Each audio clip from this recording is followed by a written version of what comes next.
Hello and welcome to the Checking the Gate podcast. I feel like I need a slogan, like a, hey, movies are awesome. Something just that I can just say after welcome to the Checking the Gate podcast. Feels like it's just an unfinished thought. Anyway, yes, this is Doug Ferguson, your host, and we have a returning guest host. Welcome back, Leaminn. Leaminn Ma. Yeah, that is Hello. Still your name. Excellent work. Thanks. Welcome back to the show. We talked about Toy Story last time.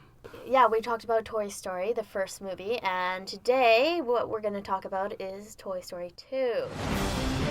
He's stealing Woody. What? Somebody do something! Woody was kidnapped.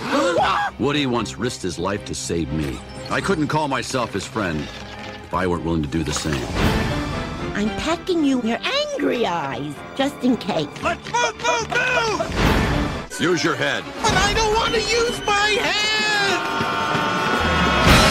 This Thanksgiving, the toys are back in town. Woody saves the day again! And just trying to get home. It isn't a real rescue without Buzz Lightyear. In one piece. We've been down this aisle already. You've never been down this aisle, it's pink! Tom Hanks, Tim Allen, Toy Story 2. Ride like the wind, Bullseye!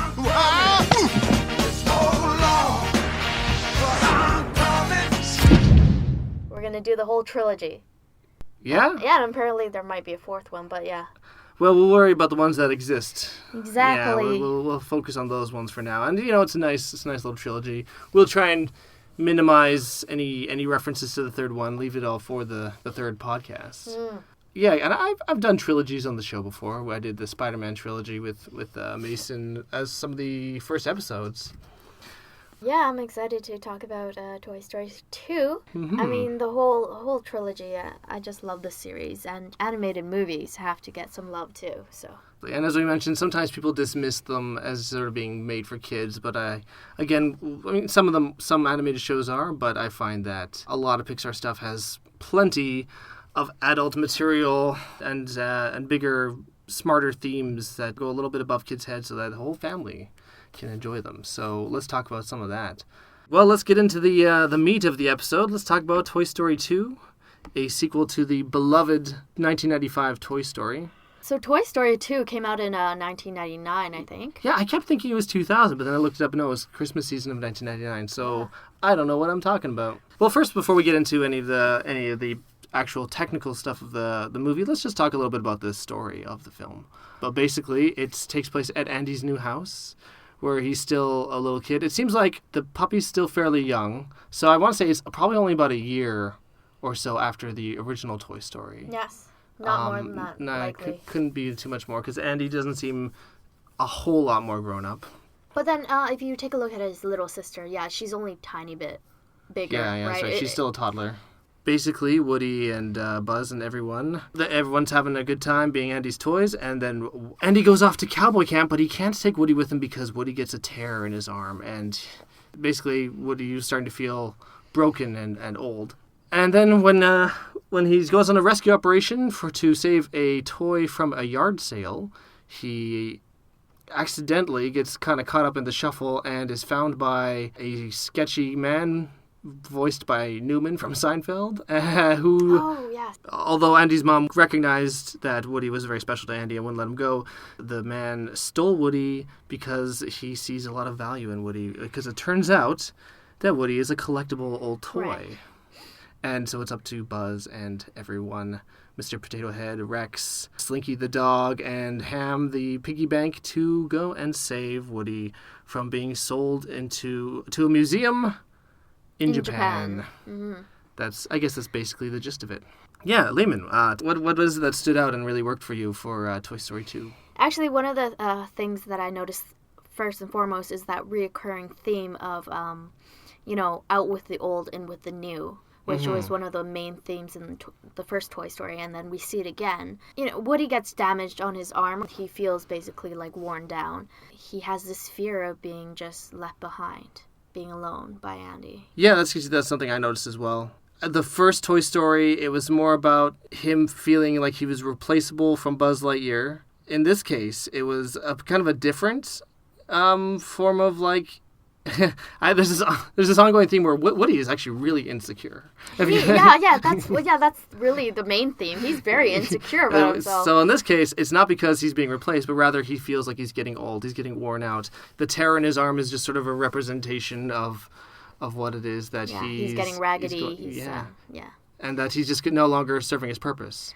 So it's kind of a different sort of insecurity that it's playing on. Like the first one is sort of a almost like with relationships, like a breakup, and then your significant other finding another boyfriend or something along those lines, and that sort of plays on that insecurity. This one's more like a natural like aging insecurity. It is of like, I'm just not as useful as I used to be. I'm just not able to serve my purpose the same way I used to be able to. And that's kind of like, I think, what an older audience could get out of Toy Story 2. Oh, absolutely. I think like the whole aging idea is a huge theme in the whole Toy Story trilogy. And it's because, they're dealing with toys, and generally they're assumed to only be played with by quite young people, right? Mm-hmm. And that eventually you grow out of it, you mature or something like that. And so age is a huge part of this. I mean, actually, what I find the irony is that toys tend to last longer than humans, in real life. Yeah, in real life. It's like, oh, geez, I still have toys around from like when I was a kid that are like older than me. It's just sort of like, oh, I mean, actually, in real life, putting aside the really insecure Woody, is that toys have a good shelf life and actually see a lot of kids play with them. But within the context of this film, yeah, it definitely plays off of the notion of getting older. Getting older, yeah. Wearing away kind of thing. Mm-hmm. Letting time slip by. It's depressing. So we're going to take a brief moment to cry. Exactly. We're going to hold each other and just weep on our shoulders. I only have 70 years left. Oh, what am I going to get done with so little time? Well, it kind of is, One day you wake up and you're going to be 80, 90, and you're going to be like, wow, that was fast. Wow, yeah, this is depressing. This is gonna get really depressing, isn't it? We can't really complain. We're still in our 20s. We're not. We have nothing to really to get too heavy about. We'll wait until we're in our 40s. But it's great that we have this awareness right now, because then we know we gotta live the most in this moment. We gotta seize the day. Yeah. Be all carpe diem and all that. Yeah. Yeah. So that's the theme that really like stuck out for me. He's just so insecure and so afraid of being just shelved, put away, not useful anymore, not wanted anymore. And that sort of sets the stage for the inner conflict of Woody through the whole movie, in that when he finally goes to Al's office and is met by Jessie and the Prospector and Bullseye, they value him a lot. Mm-hmm. And not despite his age, they value him for his age and how much he's worth. Like Woody's worth is...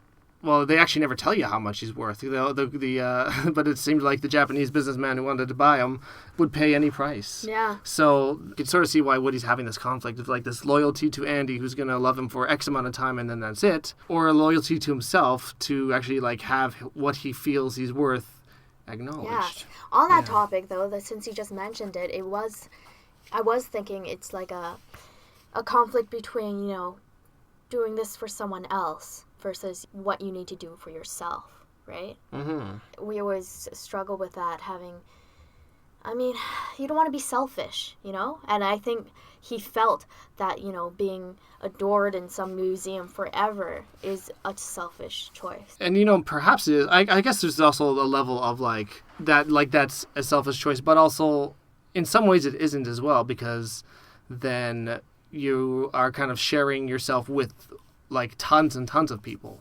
So it's sort of like... Oh, okay, yeah. No, absolutely. But then, it's selfish in that this is obviously someone you really love, right? Yeah, exactly. And you're not making that sacrifice for them. I'm not saying that Woody was wrong. I'm just saying that that's, really hard to deal with, like, psychologically. It's true. That's an interesting thing about the conflict in this film, is that there is no, like, right or wrong answer. One way or another, somebody's going to get hurt, and it's sort of up to Woody to make a decision that will impact others, like whether it's breaking Andy's heart from just disappearing out of his life, or breaking Jessie's and Prospector's and Bullseye's heart by having them like boxed up.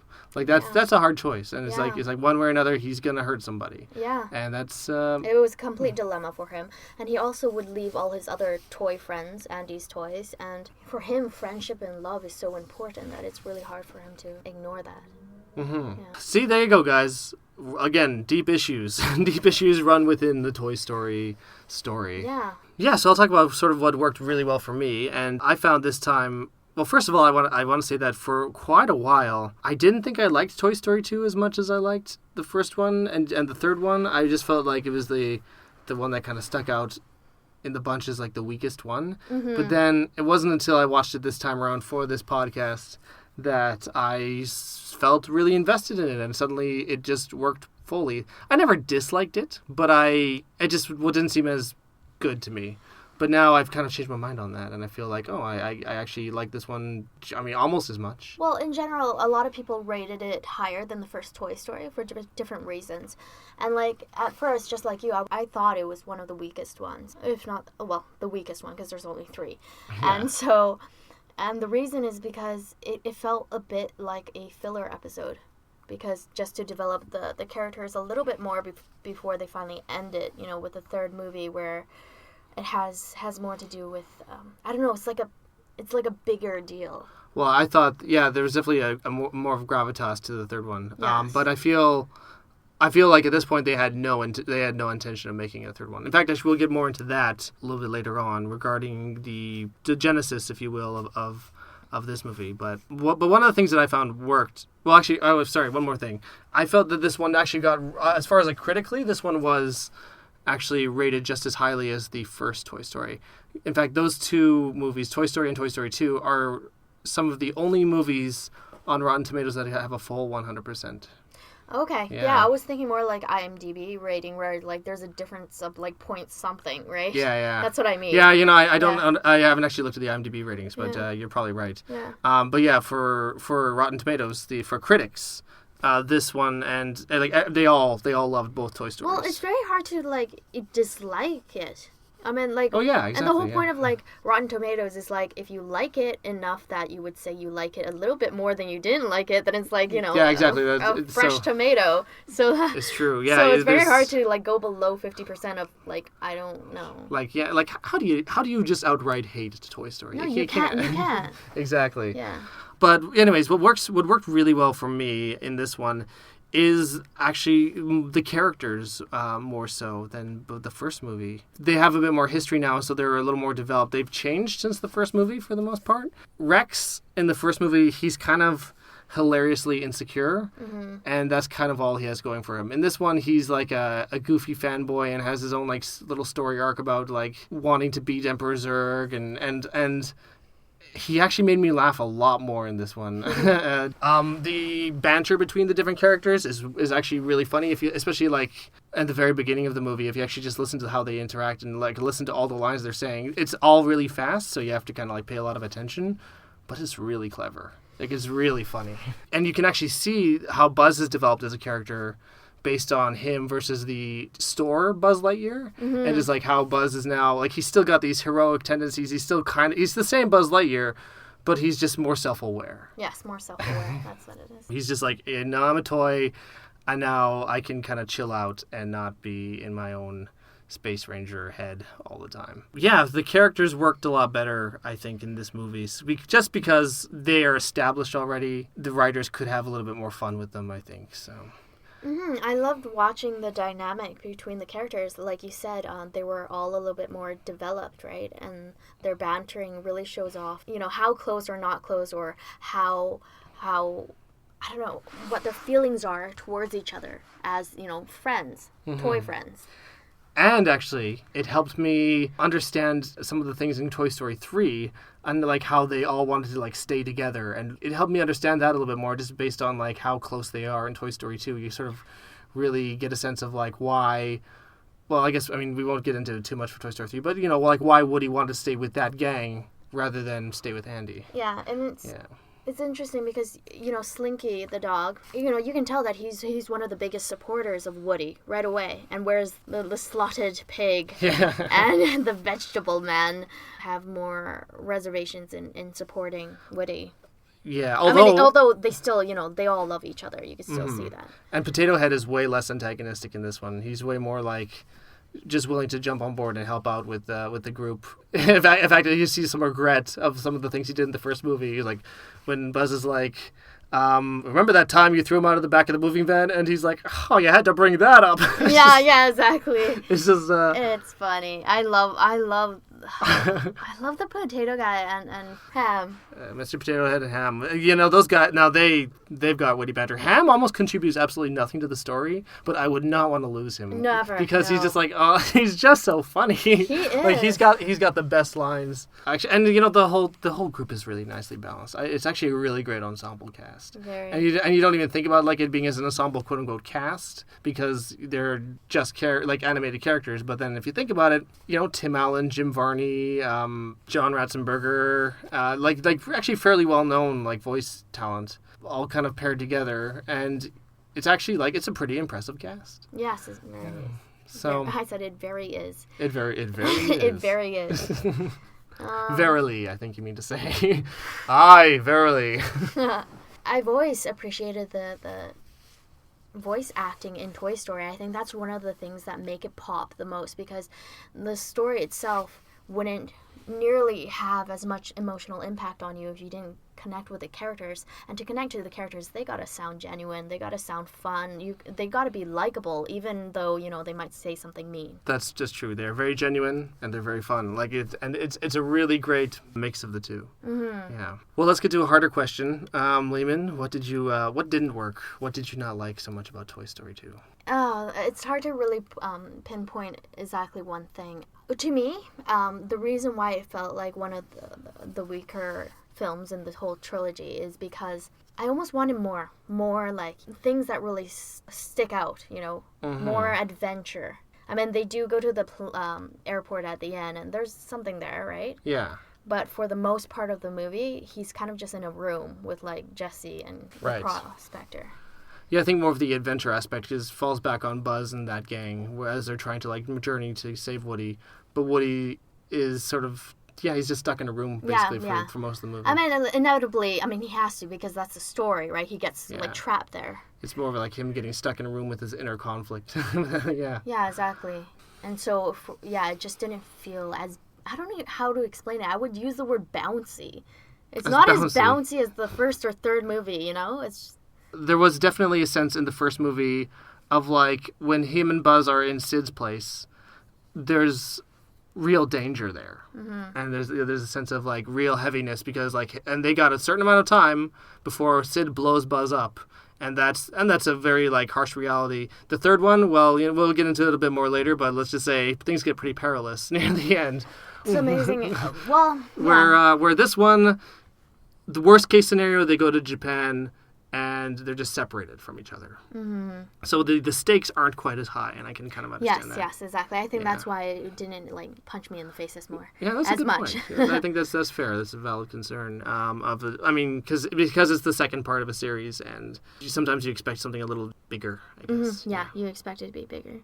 Yeah, that's fair. For me, I feel like I was kind of nitpicking for the most part. I feel like stuff like the Star Wars references were just a little too obvious and stuff like that. Like the whole Buzz Lightyear cartoon thing at the very beginning is just one Star Wars reference after another, then a Space Odyssey reference, and then at the end where Zurg is I am your father. It's wow, that's so in your face. So I felt like the little side plot about Zurg chasing down the other Buzz Lightyear, it just felt a little tacked on and more gimmicky. Tacked on and using the same word, it's tacky. It's tacky. Where it's there's so much of the movie worked so well organically, it just felt a little false. It didn't ring as true. I mean, it's funny, and I see kids getting a big laugh out of it. And any kid who's seen Star Wars is it's just like Darth Vader. But for a little more of a refined eye, it's sort of I get it. Yeah, it could have done without it. But it still feels pretty nitpicky.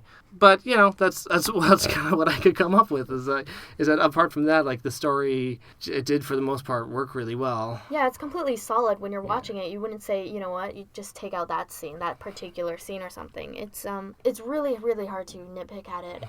You were mentioning how they had a lot of Star Wars references. One of the things I liked is the random lines that you so happened to point out to me that was really interesting and only like adults would get, or like people who have some random knowledge about Japanese, for example. Like when Al is getting off the phone with the Japanese salesperson, he says, "Don't touch my mustache." Oh, yes, that's right. Yeah, I read that one in the Imdb Trivia, where it's apparently you're welcome in Japanese. Sounds roughly, it's not really, it doesn't, and probably really doesn't really sound like it, but it sounds roughly like saying something like, "Don't touch my mustache." and it's just that one, see that is very, very subtle, very clever, went right over my head, but it just shows a little bit of like writers having a really fun time. I love that. Yeah. And it's something you would normally just like brush off, but then you would kind of think, why is he saying "don't touch my mustache"? And in such like a happy tone, like "don't touch my mustache." Yeah. A lot of fun things in the IMDb Trivia. I love reading IMDb Trivia on these movies, any movie that I cover, just because it's so much to dig into, so many funny production things that you come across. So many Pixar movies, they always put like random hints about the crew that worked on it, like the room that they studied in or like worked on it in, and really appreciate those kind of things, those tiny details. I mentioned this a little bit before. Let's talk about the leading up to this film. This is really interesting to me, is sort of the politics of making movies, because one day I want to make movies, and I'm sure I'm going to come up with some of these politic problems as well. Michael Eisner was the chairperson at Disney when this movie came out, and his original intent was for Toy Story 2 to be a direct-to-video / direct-to-DVD sequel to the first Toy Story, and they weren't really going to put a lot. It was going to be like something not so special, kind of like how what at that time, like a spin-off sequel that goes straight to DVD and really. Yeah, like just one of those things that just is like, oh, the first Toy Story made so much money, let's do another one. Yeah.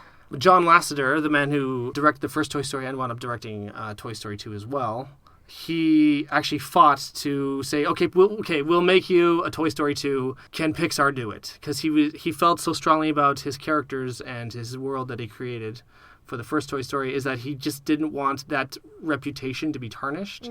So Disney agreed and let Disney Pixar make Toy Story 2.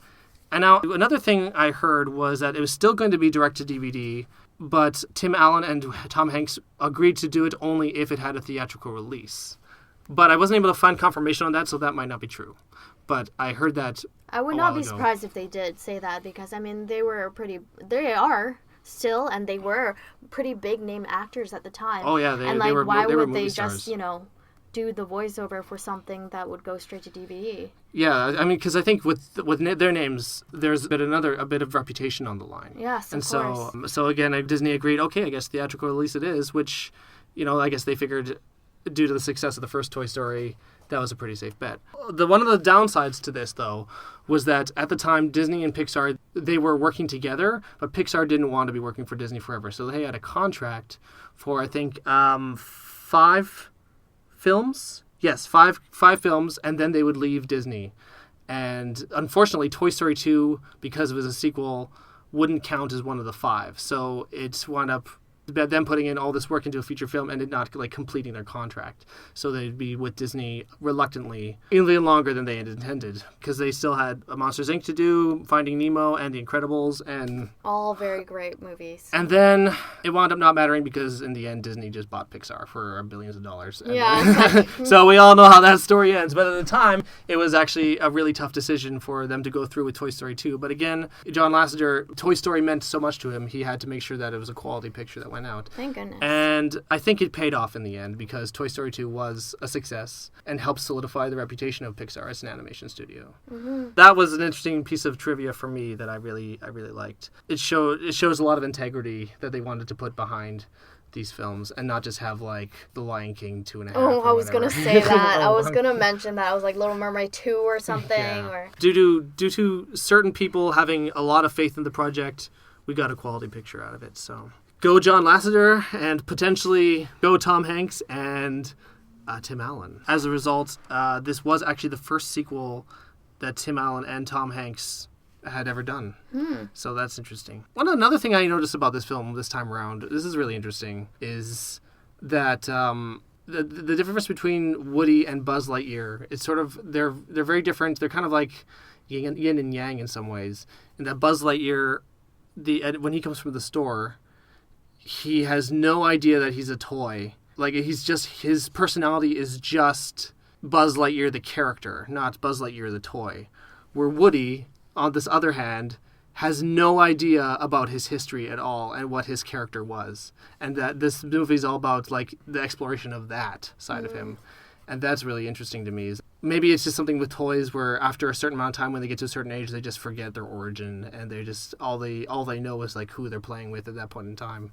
But, it's almost like in the story, they just activate when someone buys them, almost, you know? Because otherwise they're just fine sitting in a box on the shelf in some toy barn. Yeah, exactly. It's true. Like, all the Buzz Lightyears that were in Al's Toy Barn were just stiff. Like, they were just toys. And... They were just stiff, and, like, the thing is, a lot of them, of course, their excuse is that they're all in stasis right now, right? Yeah, exactly. Yeah.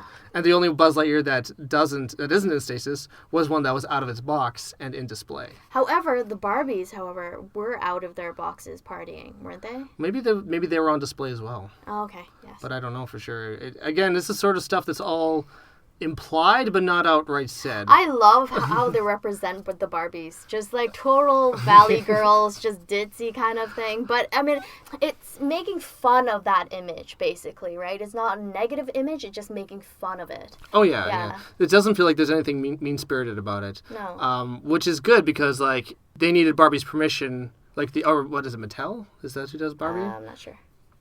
Well, I think it's Mattel. They needed Mattel's permission to have Barbie in the movie. Yeah. And I think that what it was is that, and I'm not 100% sure on this one either, but I think they were denied usage of Barbie for the first movie, which is why there's no Barbies in the first Toy Story. Right. But then when Mr. Potato Head sales went up after Toy Story... Yeah, they're like, I'm getting on this. Mattel's like, wait a minute, you're doing a Toy Story 2? Have we got a doll for you? Yeah, exactly. You know? Did you have a Mr. Potato Head? Of course I did. Excellent. I lost all the stuff, though. Like, all the, like, the eyes and the ears. I had, like, one ear and one mouth left. I have no idea where my old Mr. Potato Head is. I remember he had a pipe. the Mr. Potato Head I had, he had a pipe that you could just stick into his mouth hole. And then, so it just looked like he was just smoking. Sticking it into his mouth hole? Yeah. Yeah, which looking back is like, oh, I don't think they can do that anymore. Give a pipe to a kid's toy. No.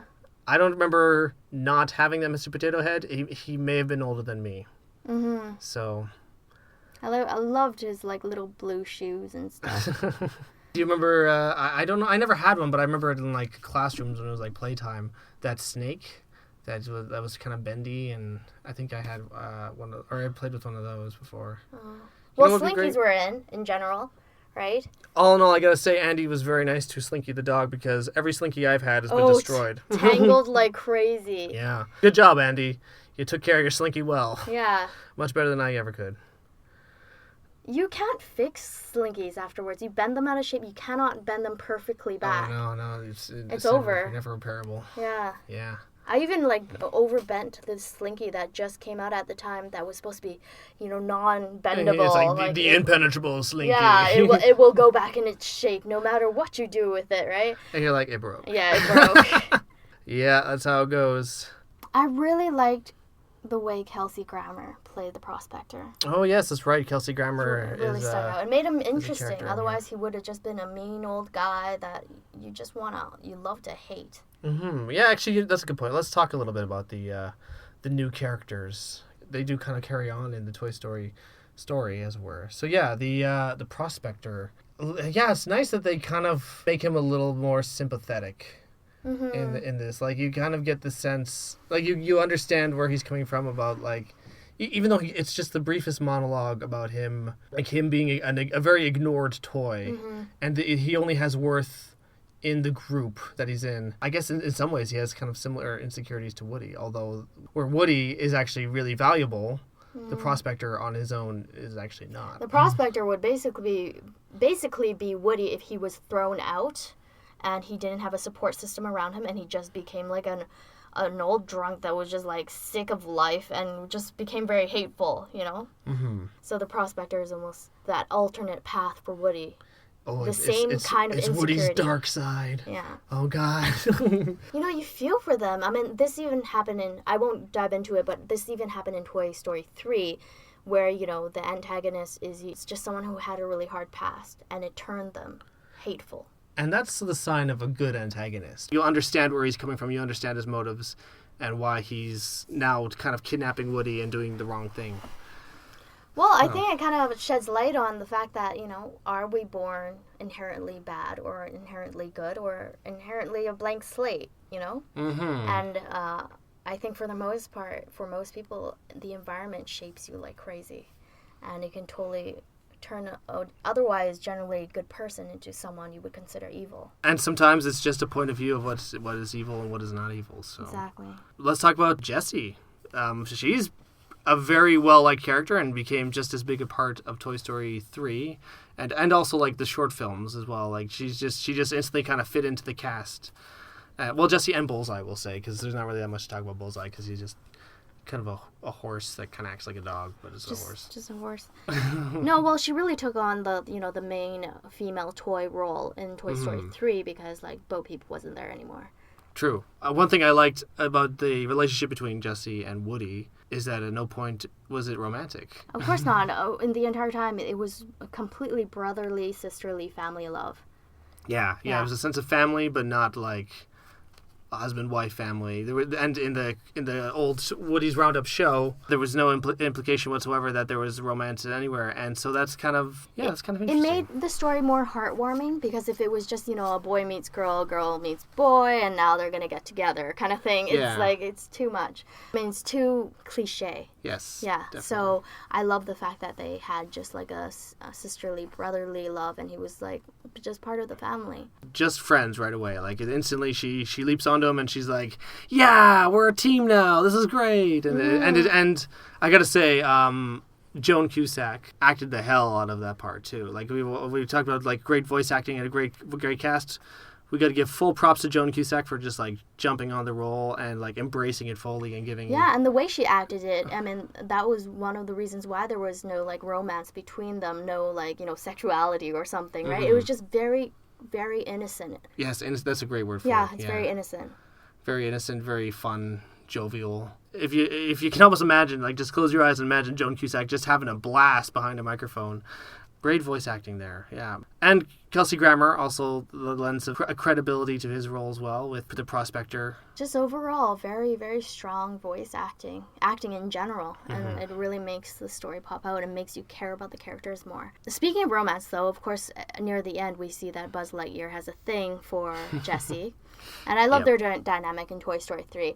But it's funny because there was a scene where Jessie's on a mission. She's going to open the door for the dog, right? Because the dog really needs to pee. And so she does this crazy looped around thing on a track and then opens the door. And of course, Buzz Lightyear's wings they spring open. And I'm like, oh, yeah, that's I get it. Yeah. yeah, pretty much. Yeah. They literally spring up. Well, we've all been there. We've all gotten sprung from a cowgirl or two. Yeah, he got sprung. Yeah. Yeah, so I think that Jessie helps round up the cast a little more. And it's great to see, again, a little more female representation because Bo Peep played a really small part in this one. She's just not the most mobile toy, It's kind of hard to take her on adventures. Well, yeah, and also, the nature of her character as a toy, it's supposed to be very gentle, very Southern Belle kind of thing. Yeah. Exactly. I like that. I like your Southern Belle. Oh, Woody. Come here, Woody. Let me show you my sheep. Oh! You're like, I haven't sheared it yet. It's not the season. It's not the season for that. And luckily it pays off as well in Toy Story 3, where Bo Peep isn't in it at all. But we have a female counterpart to some of the characters who can hold their own and who can be part of the adventure. Yeah. And so I think that was really important. I think to. I mean, the other include. female character was Mrs. Potato Head, and she was just very clingy, concerned wife, right? And then, she was more like motherly than a woman. yeah, it's true. It's true, motherly, and that's totally cool. Yeah. But yeah, Jessie just adds that extra, tougher, more exciting kind of female character. Excellent choice, I think, guys, to include Jessie and Bullseye in there. Bullseye, the world's fastest toy horse in the world. Yeah, speaking of that, who can catch up with a plane. Yeah, he was running and chasing after a plane, and those with things... With a spaceman on his back. Those things have to go really fast before they take off, right? And... Holy crap. You can just imagine this little tiny toy just running next to equal in speed with the plane that's about to take off. Mm-hmm. Yeah, so maybe we'll shelve that one into something that didn't work as far as believability goes. But yeah, no, I mean, we'll forgive it for the story. Yeah, because given that I accept that these toys are alive, the thing that I don't like that's inconsistent now is the fact that he's so fast. What lends itself to that? Yeah. Well, he should have been around in Toy Story 1 so they could have caught up with the car without having to light the rocket. But it's funny because it's funny how we kind of think of it this way. It's like, that part wasn't believable. This is a movie about toys, okay, that are talking. That's true.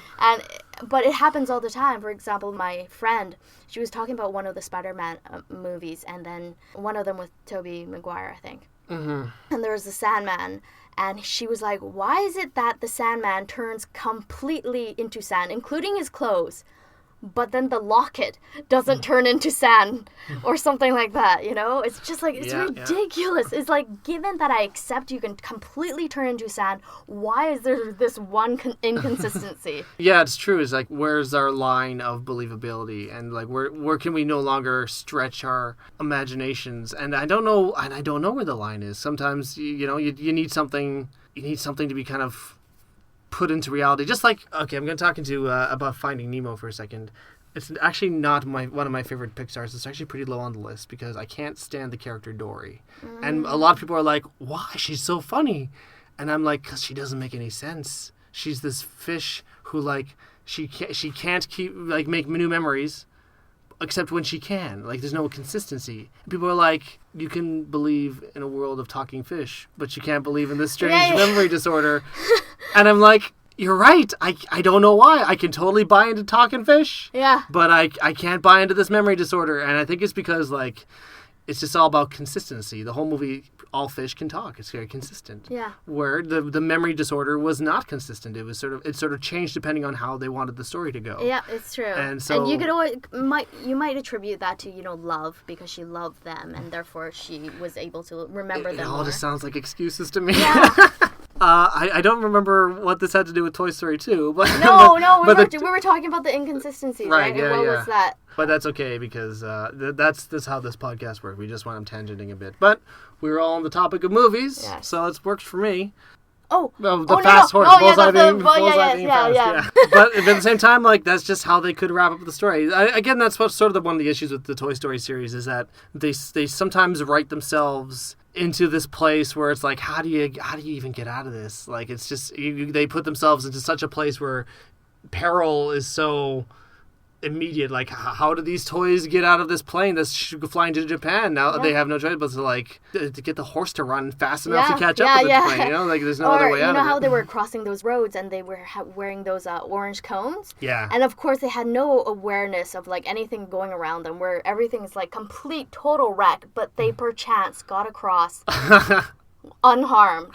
Now that to me was just funny though. Well, that's basically funny. I mean, in the first Toy Story, you're basically meant to believe that, maybe your toy is a little bit off center, but you don't really notice it, right? Because we don't notice where we left our toys exactly. So that's why they can get away with they're actually alive when we're not looking at them, right? Right.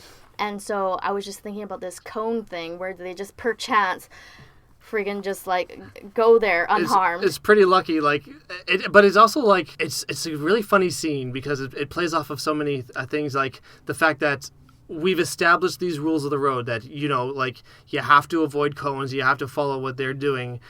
It's just funny that the toys are on this totally naive level of like, okay, this is the only way we can get across. And if they picked under anything else, they would have totally been like run over, crushed. It's so funny how much it escalates with the truck, and just like they get out by the skin of their teeth to the point where it's just hilarious, and actually reminiscent of when they had that car accident around Sid's dog and chasing them, like, so it just sort of shows that sometimes it's like they just bring carnage just wherever they go. And can't you imagine that, like, all these toys taking these risks, and there are billions more toys in the world who are apparently alive in this Toy Story world. Yes. How is it that they haven't been caught once, you know? Yeah, they've only been caught at Sid's place. Yeah, and in that case, he was just... I'm going to have to break some rules, but... Well, I guess that's how they get away with it. They think that humans will just think that they're crazy, right?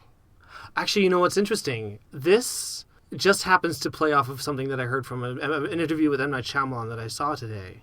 It's kind of by chance, where he says that for his newest movie, The Visit, he has a lot of movies where kids are the stars, and this is no different. And so, because one of the things he really likes is that kids have a tendency to believe things like aliens are coming. Okay, aliens are coming, but you tell an adult that, and they're like, no, aliens aren't coming. So in the case of like Toy Story, it's sort of like, the toys are alive. You tell an adult that, they're like, you're crazy. Your toys are not alive, man. There's the transition from kid to adult. He says it's very tragic, and that when you reach that age where suddenly you just don't believe right away anymore.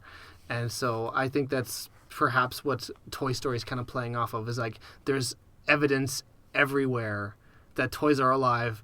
Adults just refuse to believe it. Yes, that's a very good point. Yeah, there's evidence absolutely everywhere. Yeah, and including apparently the parking right outside the parking lot of Al's Toy Barn, where everything was destroyed. And people just wonder, it must have just been an accident, but you can't figure it out. And we just accept it as, you know what, we don't have enough evidence. Probably this happened. Yeah, so somebody was fooling around with those cones. Yeah, kids these days. Exactly. They wouldn't think, what if toys were alive, and to get across, they were putting on orange cones, right? Yeah, so it's kind of a strangely in-depth joke that they have going on there. You're right. Now that so great work, Lasseter and gang. I think that this time I wound up I enjoyed Toy Story 2 a lot more. So I'm glad that we watched it and that we got to explore it a little bit more. So let's wrap this up. So any final thoughts on Toy Story? And would you recommend it, and who would you recommend it to? The thing is, I probably wouldn't tell someone to watch Toy Story 2 without watching Toy Story 1. Oh, yeah. And that's true. Yeah, I wouldn't just, like, slap them with Toy Story 2 and say, like them, they're my characters, I love this movie, you know. They really have to... the first Toy Story was just so integral in getting you to really, really like the characters. And so whatever they do in the second one, you just care that much more. Yeah, and I think that although the characters develop a lot, you enjoy them a lot more if you're familiar with the first one.